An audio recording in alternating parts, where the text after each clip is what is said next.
Ladies and gentlemen, welcome to Hot Mic. Right out the gate, you can see some of our upgrades here at the Columbus studio, the main stage, looking oh so beautiful. And we'll have some changes to the format of the show here on Hot Mic. We're going to have a one-on-one interview to kick off the show. But this is still the panel show you know and love with our CWL players, some of the best players from around the world when it comes to Call of Duty. We're going to have Skrapz and Attach later in the show, but to kick things off, I am joined by none other than SlasheR of 100 Thieves. How you doing, buddy? Get in okay? Yeah, I'm doing pretty good. You know, I'm glad to be back in Columbus. It's become my second home at this point. I've been here so much. Mine too. A little out of my element with all the snow going on being from California, but, you know, here and excited to play. Yeah, I was in Mexico for like 2 weeks. Enjoying. It was like 80, 85 every day, and now I land at 17 degrees. I have to adjust as well, but it's going to be an incredible week. We have a lot of fantastic matches, a lot of great stuff to discuss, but I want to have a little bit of a one-on-one with you here just because obviously the squad has not been necessarily living up to expectations thus far, and I want to get right into it. So first off, I want to know what happened in Vegas. Not to be blunt, but there are high expectations around the team. You guys didn't perform. I want to know, I guess, when it kind of clicked for you that you knew you guys were going to struggle. I would say about, 3 or 4 weeks before Vegas. Oh, that early, really? Well, I just knew our practice was bad. I could tell, like, our practice was bad, and if your practice is bad, you're not going to get better. So we just weren't progressing. We weren't getting better going into the event. And then, like, a week or two before, I mean, obviously I still went into it with confidence. Like, if we play well, we can win. We have the talent to do so. But our practice just online was so poor that, like, I had a feeling we were going to struggle. Well, were you surprised with how high maybe fan expectations still were considering your struggles kind of leading in? I mean, not really. I mean, a lot of my teams have struggled, like, online a lot, like, in tournaments and stuff like that. In 2Ks. Then you show up. I haven't won very many 2Ks, even, like, when I was on, like, the MB team that did really well with champs and stuff like that. So with the caliber of players, I wasn't surprised by the expectations at all. Yeah, well, for you, though, like, all right, so we know the fans were thinking you guys were maybe top 4. I think the final couple pro downs leading in, you guys performed pretty darn well, but you get there, you don't get the result you expect, and this is what you tweeted kind of right after you guys get knocked out, right? Quite possibly the worst team event I've ever been a part of. Absolutely embarrassing. Going ghost, I'll be back, hopefully, and you went dark for a bit, but where were you at mentally? I don't care about the whole team necessarily, but where were you at mentally after you guys got knocked out? Mentally, I was just like, we were just 5 individuals. We were not a cohesive unit. We were not a team whatsoever. People just doing their own thing on the map. It was just like I said in that tweet. Like, it was not coming at any of my teammates. It was talking about all of us. It was just a poor performance. No teamwork at all. I got 100-point clubbed at that event more than I've probably ever been in my life. So that's not a good sign. Yeah. That's not a good sign. So. Well, you get back. You have to try and work things out, obviously. You got this squad. It's so talented. You start to kind of work on things. You get to scrims. You get to practices, pro downs, 2Ks. You're playing all this stuff post-Vegas, but then it seems it sort of hit a boiling point. And we're going to take a look at this. Is a clip from Pharaoh's stream. This is actually going to be our TCL clip of the week. This is you kind of going general SlasheR. Let's take a look. All 5 of us better be in the mumble when we're starting the scrim. I've been in the mumble every day besides No, we today. have not. I'm 5 minutes late, and I'm the first one in the mumble. If we start scrimming at 3, all 5 of us better be on at 2:55. If the other team decides to torch, I'll get a new scrim. We're not starting late from now on. If we're not calling out, I'm getting off. If we're not going 100% every map, I'm getting off. Literally today, that G2 scrim wasn't rebooked. That's why Zinni was Listen, confused. I want to hear your voice 5 minutes forward, Jay. I just want to talk to you. I want to be a teammate. I want to ask how your day's going before the scrim starts. I'm going to say, yo, Jay, did you shoot your 10 bots yet? Yeah, Austin, I shot my 10 bots. I'm ready to go today. All right, Jay, let's get it. Let's get some good practice in. I could do that. All right, so obviously, you hear the guys kind of laughing a little bit. The community kind of got a laugh at it. Everybody sort of loved you, but that was pretty serious, I imagine, coming from you at that time, though, right? Oh, no, it's super serious. I mean, especially after a poor performance like Vegas, if we're showing up late, like, that's just already a bad start to the day. Like I said, our practice was poor going into it. I want us to be on time, be warmed up, so the first map isn't a waste of our time. And it's a problem with a lot of the pro community nowadays. I mean, their scrim starts at 2 or 3 p.m., like West Coast time, 5 or 6 Eastern, and people are just 30 minutes late. It's like, come on, man. Let's take this seriously. Are you feeling the need to maybe sort of take over the leadership more with this squad? Because let's say back when you were with Envy and you had like Cap and some people, maybe you didn't have to take it on as much, but with the recent Envy roster like Temp and Classic, you probably had to, and now with 100 Thieves, like, do you feel the pressure to be more of that leader? Well, it's not really pressure. I mean, with all of my teams, I feel like in the middle of the games, I've been that leader role. Like, every S&D ever, I've always called the shots on all my teams. In the middle of respawn games, I made big calls and stuff like that. I've had people like Cap, Looney helping out in that role as well. But it's more so with this team, it's like out of game stuff. Like I said, like, like get on time. Like, come on, man, get on and call please out. show up for our actual matches. Exactly. So. Well, good luck with that. Good luck. But all right, so I know you guys have been working on stuff. We heard you kind of go in a little bit with the team, but you've been struggling as recent as like the most recent pro down. We're talking a couple of days ago. You guys get what, like a first round loss, I think, the Teddy Rexing crew. Like you've still been struggling a bit. Now I do want to show this because Nameless, now he's on the analysis desk. He's retired. He had to fill in for Splice, I believe, for Lamar for accuracy on this squad. So he took a little bit of a shot that, you know, despite the fact he's losing, he was able to outplace you. You get a laugh out of this, or are you a little frustrated at the time? I mean, it's both. Like, I laugh at it. It's frustrating, too, because, me and Ant are really good friends, so it's like friendly rivalry, like, you know, trash talk back and forth. You were a little pissed, though. Even with, of course I was. I tweeted back at him. This tweet's probably not appropriate to show on the show. I don't think it was. No, I think I considered it, and it definitely wasn't. wasn't. It was not appropriate. But I was definitely heated in the moment. But thinking about Ant, it's just like my friends back home. You know, it's just rivalry, like friendly rivalry. We'll get a little bit of payback for you here because we're going to roll a clip. This is Nameless actually playing with Splice. Let's take a look. Right. I saw this live. I clipped it. So you clipped it too? I was one of the people who clipped this. I think it came from Silly, I believe. But this is him with the Tempest. Now, if you watch Vegas, the Tempest is like the most powerful thing in the game. It's absolutely like a force to be reckoned with. And he's whiffing everything. We already saw him whiff 2, 3, 4. The fact that he's not able to hit it.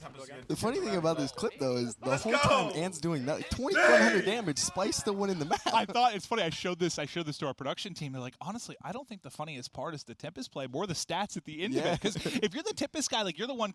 Usually they were leading, like it was what kind of like your battery and profit that led in overall damage. He's 13 and 16, last place, so maybe still doesn't have it. But I mean, he's been out of the game for a little bit, so we'll let him slide. We'll let it slide.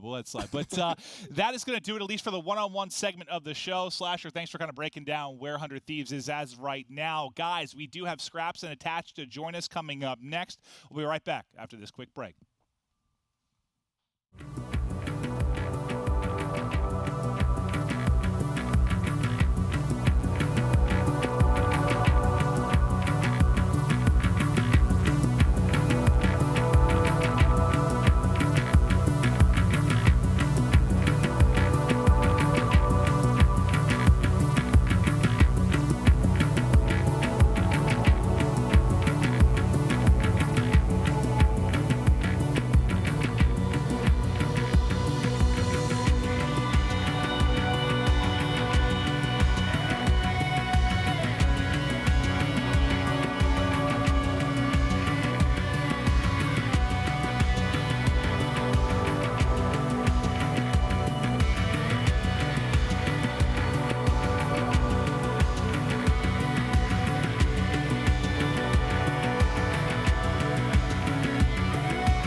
And we are back, and now I've been joined by Skrapz and Attach. Fellas, thanks for joining me. First and foremost, let's hear how you guys are doing. Attach, buddy, how are you? I'm doing good. We're in beautiful Columbus, Ohio. Yeah. This place is one of my favorite places in the You're world. coming out from Cali too, right? We got the Cali squad up It's here. definitely a little bit of a temperature change and weather change from California to here, but I love Columbus, Ohio. You guys are actually all West Coast now. We're going to talk a little bit about your Vegas adventures down the road, but Skrapz, now you, buddy.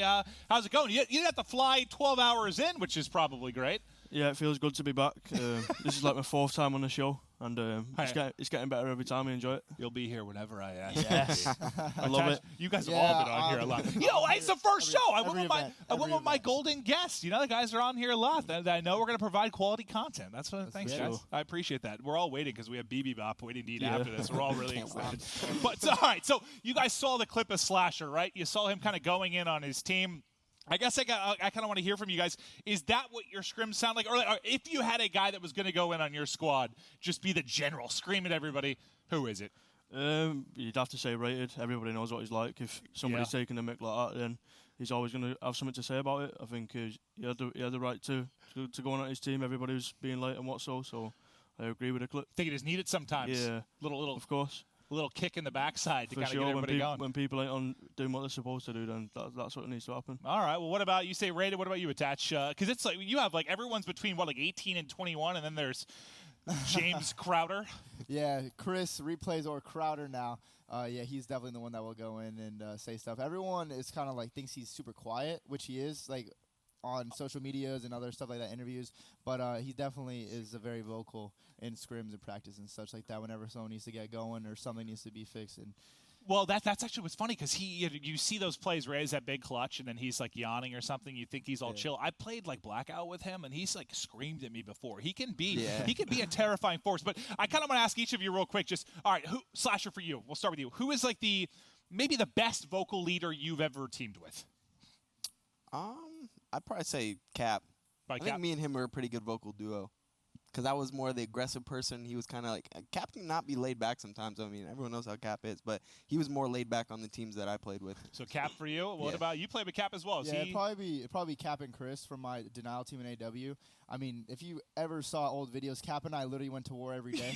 I remember. I would go to high school, come back home, and go to a full-on war every single day. I just remember you trolling Cap and him getting so frustrated all the time. That's the you were young. That was the old me. I was like 17, 18. Yeah. It was a quote, I need more out of my 4 bars. Yeah, I know. Cap literally lost. He had a subpar performance one time, and I was like, I need more out of my 4 bars. Then he went off. So we used to go to war every day, but definitely Cap and Chris are probably the 2 best vocal leaders I've teamed with. Well, you hear some of the top on the North American side. What about for you? Is it still like rated, or is there someone that kind of stands out that maybe you've teamed with? I think when I started out, it was in Fnatic with Tommy. I think Tommy was a good one. The guy for the vocals with me.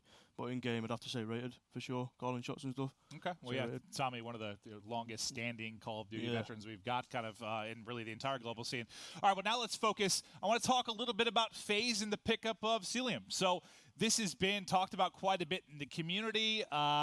You guys went after a super young, I guess you'd say, kind of unproven player, at least on LAN. Can you talk me through the decision for that process? I mean, Chris always likes picking up new, young, upcoming players. Usually he's picked up people that have played on like LAN before and done that stuff. Well, actually picked up Classic and like Black Ops 2 into Ghost, who didn't really play on LAN before. So he just likes picking up players who he sees potential in, and he has a good eye for talent. I mean, he's picked up Classic, Zuma, myself, Priest. Like he's picked up good players.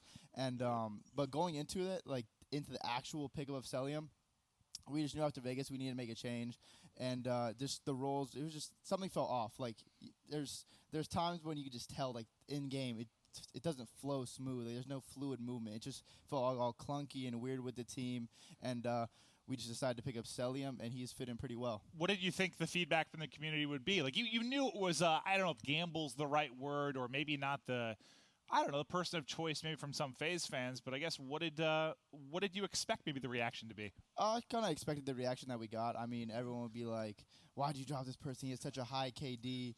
And then and then we kind of expected he's a new player. He hasn't played on LAN before, so you kind of got to expect what you're going to see. Well, we've said this a couple times. He hasn't played on LAN before. I guess I'd like to hear what's it like? Is it a little bit different playing with someone that's never played on LAN before? Not really. I mean, we didn't know what we were getting into teaming with him, and he's just a quiet kid. He calls out a lot in game. Like he's pretty vocal, but outside of the game, he's just quiet, keeps to himself, talks to us here and there. But he just wants to improve and plays COD all day. So. I think I heard that with, who was it? I think it was TJ Haley when he joined, I think it was Rise when he first got on it. He told me he was really, really quiet and calm. Maybe it was Looney that told me he was really, really quiet and calm to kind of begin until he got comfortable, then he got louder and louder. But when you're that young guy coming in, you have to sort of, I think, find your voice maybe with the squad a little bit. I'm curious here from you, SlasheR. Did you have any thoughts? When you first saw it pick up, was it surprising to you at all? Nah, it wasn't really surprising. I mean, I have a lot of like info behind the scenes, so I kind of knew what was happening. Gotcha. Well, that makes sense, yeah. Yeah, it wasn't surprising at all. Like he said, Chris has picked up a lot of upcoming talent. It's kind of crazy to see someone like that who's never played on LAN be on an org like FaZe though. It's kind of crazy to see that. So, I mean, it is risky at the end of the day, but I think everyone doesn't really doubt selling him. They know he's talented. I It's think just people how just- long yeah. does it take to transition? That's true. That's true because like like that talent. If you have it online, usually it'll work on LAN. It's just does it click at the first event, the second, the third? Like And when this- does it actually click? This is and be like comfortable? they can't really wait to click. Yeah, They need to that's qualify, true. so. You need to click now. Yeah. Well, speaking of kind of what we're here for, right? You're talking about qualifying. Let's talk about what this is. This is going to be the Pro League qualifier. So let me sort of break it down as best I can without screwing this up, which I frequently do. So you go to Vegas, right? The top 4 teams from that event have already qualified for our Pro League. There's going to be 16 total teams that are in the Pro League. So this is kind of the next 28 up. So basically your 5th through 32nd. So your top 32 teams. That is what is now competing this weekend. So we're going to have 4 pools of 7. They're all going to play round robin. We're going to have a bracket involved basically to narrow down who are going to be the final 12 teams to get into the Pro League. And the Pro League is, I mean, everything. There's so much money on the line. That is what we're here for, to find the final teams to get into Pro League. So let's kind of go through the pools and chat about this a little bit. So the opening pool, we'll see here, this is going to be Pool A. This has been touted as, I think, maybe the hardest pool, the Pool of Death. There's been a lot of chatter about this particular pool, but we'll go through and kind of show them. This will be Pool B, led off by Lightning Pandas, and you can see kind of a, global representation in this pool. Let's take a look at Pool C as well. So we got 100 Thieves in there. We'll have Parasite and the Pittsburgh Knights, along with a lot of other squads. And finally, Pool D. Now, I just want to kind of show you guys at home what these are, and then we're going to loosely kind of talk through each of these. So we're going to get right back to Pool A. Now, I mentioned right when we saw this, that was kind of what we thought was the Pool of Death. I believe we have a tweet from Clayster. He tweeted like right when this sort of came out, right when he saw the pools. He was he thought there might be trouble. He said, yeah, but best of luck to Group A. So that's going to be attached where you find yourself, right? You're going to be in that pool. There's another phase team. I guess first off, do you think he's right? Do you think you have the hardest pool? I think consistently across the board, that pool is definitely the most difficult because there's no really in some of the other pools. I wouldn't say a freebie match, but it's there's some matches you can go. Yeah, no, I feel you. Once you kind of chalk up as a W, maybe leading into it. Beat a couple of the hard teams going to the rest of the matches like easy, but with our pool, it's teams consistent across the board. Each team can beat anyone in the pool, so you got to be spot on each match, be ready to go, and just don't get caught lacking. Well, what did you think when you saw you were going to have kind of both the phase teams in that pool? Is that create little interesting narrative for you? Yeah, it definitely creates a good narrative for like the community and everyone. I kind of figured that when I saw them in the pool, we were gonna play them first, or then if we played them any later than that, everyone's gonna be like, oh my god, this team for this team. It's a final match for qualification. That'd be awesome. Yeah. No, you'd hate that, but I would love that. So I guess what just looking at it, is there overall just for that pool, is there anyone that maybe scares you a little bit that you think is going to be your biggest competition within Pool A? I mean, we have to say Team Sweden and Reciprocity. We actually we didn't play Sweden at Vegas, but Okay. wait, is it Sweden? Yeah, it's Sweden. Yes. We didn't play Sweden at Vegas. We played Reciprocity, and we actually got reverse swept by them at 2 a.m. All right, so maybe a little revenge needed for that one. Yeah. Yeah, okay, very, very easy, yes. All right, so it's interesting to hear kind of some quick thoughts on Pool A. We'll continue going through it, but Attach, thanks for kind of breaking that down. Let's get over to the next group. We'll look at Pool B. SlasheR, I guess, how do you feel about your group? Can we, expect a good showing from 100 Thieves, considering, kind of the talks that we've had? You're Pool C. Sorry. Yeah, So Pool this C. is my apology. I had you next on my list. Because this is the only pool that doesn't have any of you guys actually in it. So for this one, we can actually all kind of discuss it. All right, we'll get right to Pool C. So how about you break down your pool first? For 100 Thieves, what were your thoughts when you just originally saw that draw in there? I mean, my initial thoughts, I think there's like 3 potential teams to make the league, maybe 4. I think we got one of the easier draws, but I think we have to really look out for Team Space and the Pittsburgh Knights. I think those are going to be our biggest competitors in this pool. Yeah, I agree. You think those would be your biggest ones for sure? I think that's going to be those out of us 3. That's going to be the fight for the top 2 spots. And then obviously Mazer's going to be playing with a sub. We think maybe I don't know. Saw some stuff kind of come out. Sure. And then I think is it Accelerated's fastball team? Yeah, it's like so they've been Pemby, I think. yeah, they've been around for a while. You know, they've Hashtag almost get busy with qualified it. a ton of times. There's always an upset ability, right? exactly. Yeah, So I they're mean, always a team you that's can't sleep fair. on any team. Yeah, for sure. Well, how about we take a look at your pool, the final one, Pool D first, then we'll kind of come back to Pool D, the one none of you were in, and kind of regroup around that. So, Skrapz, let's take a look at Pool D. So you've got EG, Red, UIU, Mind Freak, Imperial Riders, Nation of Power. You guys, similar to everybody up here, you had a lot of hype around you going into Vegas, didn't necessarily perform how you wanted to, but what are your thoughts coming into the qualifier within your pool? We've looked a lot better at home practicing and obviously in the pro down, and I think Pool A and Pool B are the tougher groups. I think Pool C and D aren't as hard as them two. I will agree, but So you we feel have pretty- got tough pretty- we have pretty got tough comfortable? games. But I think we should have beat both teams. The two teams in that group that are our toughest games.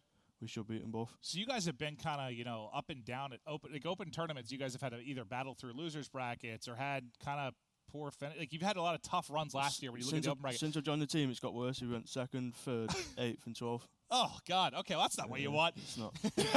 It's not good. So do you feel that you have a lot to prove here? For Qualifier. sure, obviously going into Vegas, all the big hitters, even them, the 100 Thieves, everybody was expecting us to come top 2, top 3, top 4. So it is annoying to play something like top 12, and we have got a lot to prove. Sure it is. All right. Well, good luck within your pool. Let's bring up Pool B though one last time, and just sort of I guess I want to hear your guys' thoughts overall about this particular pool. Is there anything that really stands out to any of you guys that might make this interesting? I think this is a pretty tough pool. Both A and B are really tough, I to be think honest. as Heretics, I honestly do not know who's on Fact Revolution, but I know on Heretics, Tatumines, and Giants, I feel like those are just sleeper teams, and if they get going, like they win that map 1, they're going to have that momentum 100%. going through the rest of the series. So I think those 3 teams can definitely make it upset. 100%. The thing is too is G2 has been looking really good online. Yeah, G2's as been of playing recently. well. Yeah, They've been they playing well. won. Did they win the pro down or they got second? yeah. Or something like that. So Second. We Yeah. actually played them in all 3 pro downs. okay, so yeah, Yeah. so they've been looking really well. Well, speaking of G2, I think they're actually one of our first matches when we kick this off. Can we take a look at the schedule actually for day 1? Yeah, we'll take a look at this, and we're gonna have, Look what we have kicking it we're off. gonna have multiple Love to see streams it. going on. Love But to see so it. it's actually Face Black that are be playing right away, basically following There's some our very show. good games there. And There's there some are very a tough ton games. of good matches. The one G2 match is actually going to be Yeah. Envy at 6 p.m., but this is going to be loaded. We're going to have multiple streams taking through the action, and how it kind of works, we're going to have the pool play. Top 2 in the 4 pools, you're right in, right? You get into the Pro League, you're good, you're done. The rest, your 3 through 5, basically, is who's going to have to then play in bracket play to find those final 4 spots. Your bottom 2 are going to be out. So if you get bottom 2 in the pool, you're out of there. But let's continue kind of moving on, guys. We talked a little bit about the Pro League qualifier. I want to get to our player intel segment and just chat about, I don't know, maybe the more humorous side of things or some tweets and stuff we've seen from Here we people. go. All right, so I want to talk first with you, Skrapz. All right, so this was a big deal when this happened because you're kind of the first European team to really just take the full move. You get into North America. You guys are set up in Vegas. I guess I just kind of want to hear like what that whole transition was like. Well, we was going to do it before the game dropped, and a few of us didn't want to do it, which is understandable.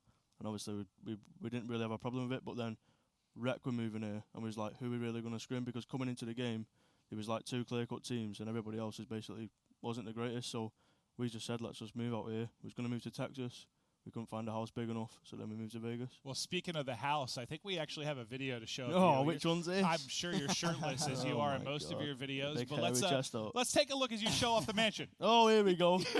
This is what I went out the night before. We went out the night before to the casino. Didn't end well. This was New Year's night. This was a good night, to be fair, but I got the Yeah. nice pool, which I'm sure you've used. somebody tweeted me. I was just ton. messing about. Look, and I just went and got in bed. It's Dude, great. your videos absolutely kill me.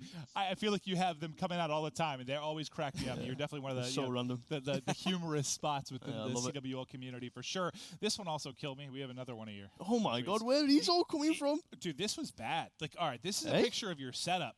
Oh, What is that? My back's killing. I bet your Honest back to God, is my back killing is in you. bits. You're gonna need like an orthopedic We- surgeon we- after this whole thing's said Obviously, and done. the day we got here, we went to this place called Office.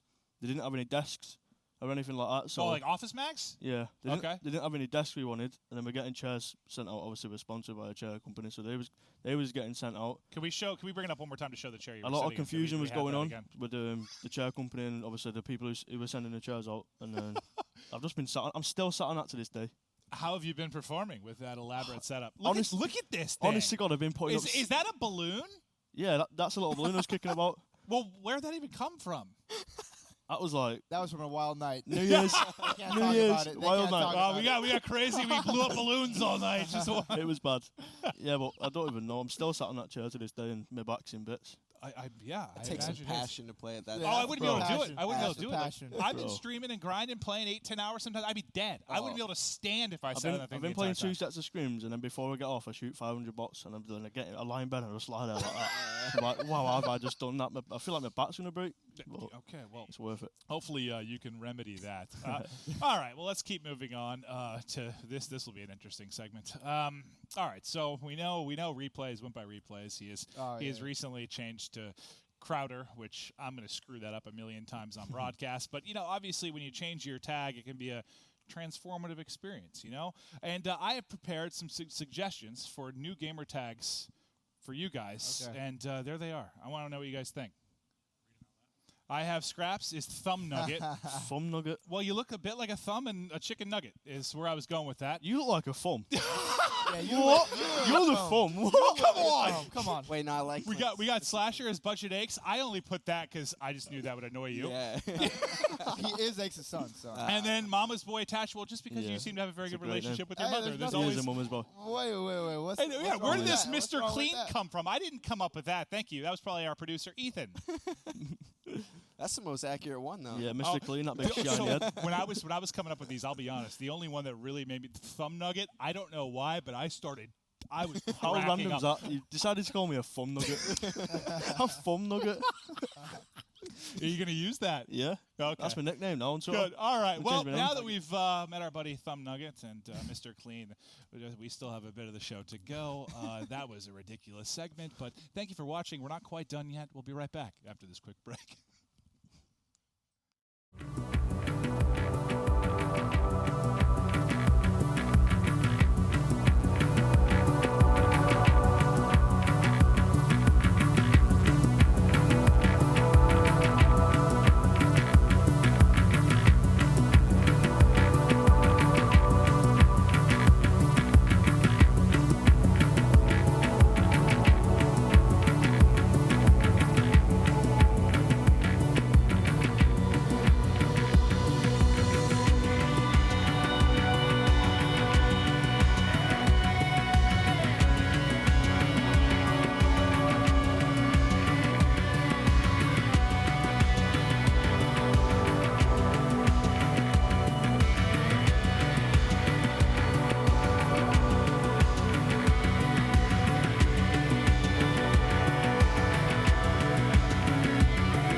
Welcome back. We've just got really one segment to close out the show, and then we're going to get right into the Pro League qualifier. The final thing is going to be community comms.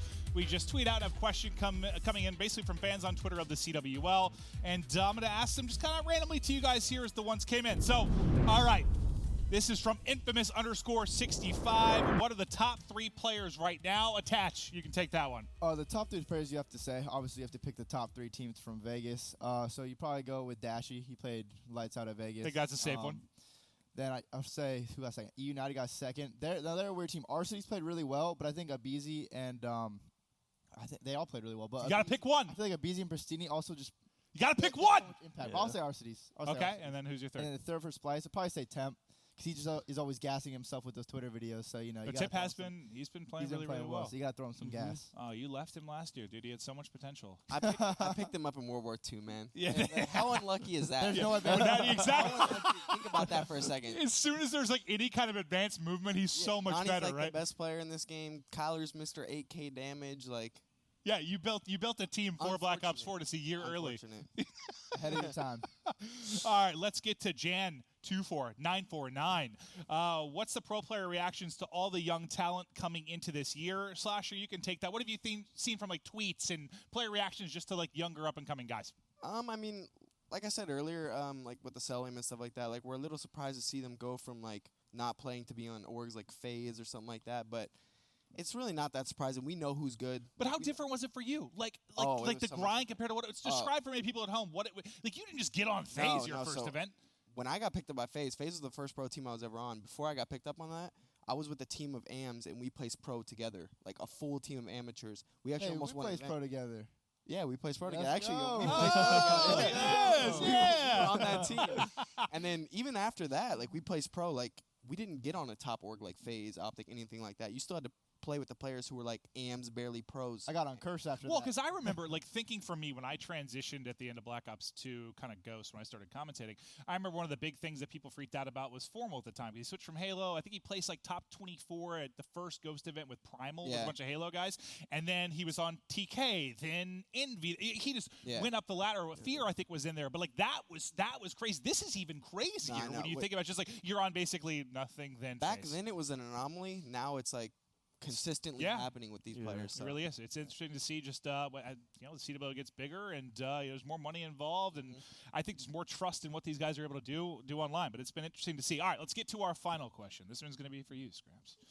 All right, the number one thing your team has to improve on going in to the Pro League qualifier. The number one thing, I won't say improve, but don't take anybody lightly this weekend. I think that's the number one thing. If you take anyone lightly, we're going to lose. Because everybody nowadays, like every team, no matter from the worst to the best, if you're there going harder than you, they're going to beat you. I like that answer. That's how I see I it, think so. that is important because I think that catches top teams all the time. 100%. And again, as I mentioned, is that the league gets bigger and there's more and more players. Like, anyone can shock you, especially 100%. early in a title, like before things are kind of ironed out. I actually want to ask this one to the entire desk. SlasheR, what about you? Number one thing to kind of improve on heading in? I'd probably say teamwork. Just overall, Just teamwork? basic teamwork. Is that more boiled down to communication or just kind of everything that encompasses teamwork? Just like talking about using what we talked about in practice, and having some basic like small talk in game. I hear that all the time. Just how crucial small talk is. Somebody shuts up for a minute and it can cost you a game. Attach, you biggest thing. Definitely our just team overall playing consistently. If we are making the right plays, doing the right things, we will be fine. We'll win. If we get tunnel vision a little bit, it gets a little difficult and it throws some things off. So if we just, because we know how to play, we just got to actually do it that day and just stay focused. I like that. So we got consistency, right, teamwork, and just kind of not underestimating anybody. Different answers. I like that. Okay. All right. I do want to show one final tweet before we get ready to hop into things. SlasheR, this is from you. I'm super excited to play this weekend, but I'm most excited to see the national champ on the desk this weekend. Now this was before Vegas. Pac-Man now obviously an integral part of our desk, but. First off, that picture is incredible. Oh, I love it. He's terrifying. That's why I tweeted it. Second, what'd you think? How do you do? I think he did pretty good. I think John's Pac-Man is a really good addition to the desk. I think he's going to do really well all year long.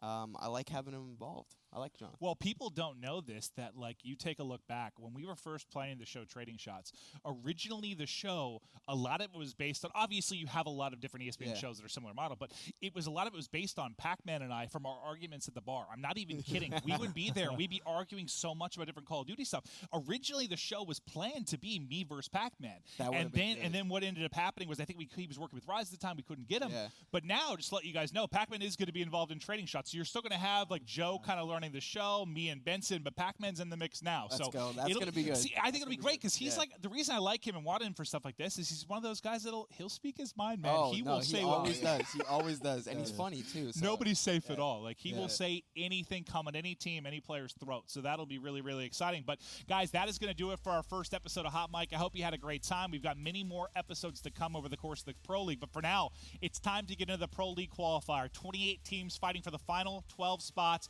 in the Pro League for the Black Ops 4 season. Let's get it going.